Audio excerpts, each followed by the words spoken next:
dire, voyons grand. Ne perdons jamais de vue que les élections régionales sont des élections nationales. Des élections de proximité, nous dit-on. Ah ben bien sûr, on le sait. Mais à proximité, on ne rencontre que des problèmes généraux.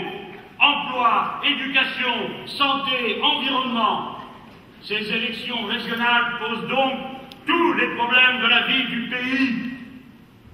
Elles doivent donc confronter des choix différents.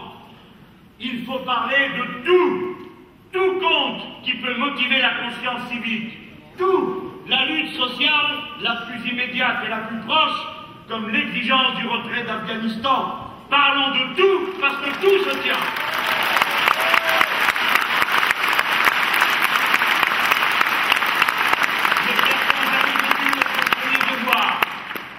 Faire que le débat puisse avoir lieu, que les citoyens puissent trancher en connaissance de cause. Ne perdons jamais de vue l'exigence de débats argumentés. Je forme donc le vœu que le service public de l'information en région ne recommence pas la politique d'exclusion qu'ils nous ont appliquée aux élections européennes. J'en appelle à la conscience des salariés de ces stations pour qu'ils soient solidaires de notre combat pour la liberté d'expression, comme nous le sommes de leur lutte sociale.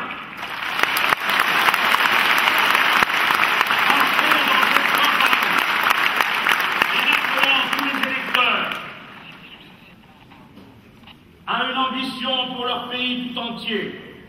Le grand nombre se méfie à juste titre de ceux qui leur promettent d'improbables paradis locaux. On ne peut pas entendre dire de tous côtés, il y a crise financière mondiale, il y a crise écologique planétaire, et faire ensuite comme si tout cela s'arrêtait aux portes des régions.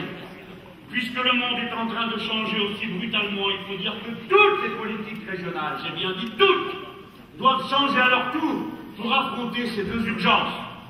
Ne laissons pas rabougrir le débat des élections régionales en une petite série de plébiscites locaux personnels à propos des grands-ducs régionaux.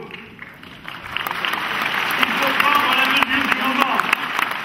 La vie est de plus en plus dure avec la crise financière. 10 millions de personnes ont basculé dans la précarité et la pauvreté. On ne peut pas continuer comme avant. Une gauche routinière et autosatisfaite doit s'effacer. Une gauche de combat et d'innovation doit prendre la relève.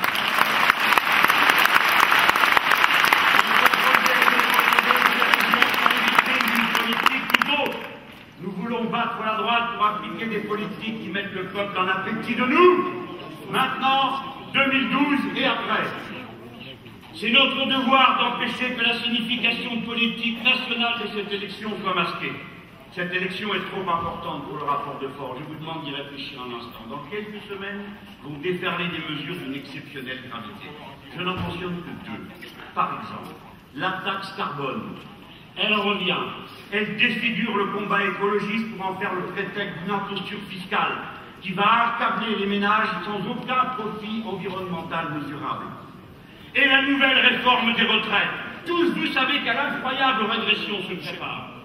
Disons alors franchement autour de nous qu'il n'y a qu'un seul et unique bulletin de vote de résistance intransigeante sur ce sujet. Le nôtre, voter avec nous, c'est voter pour un message net, clair, de résistance sociale, tous azimuts. Je n'ai pas peur de le dire. Nous ne cherchons à récupérer aucune lutte. Nous ne donnons de conseils à personne dans le combat social. Mais nous sommes d'accord pour être récupérés par tous ceux qui veulent lutter.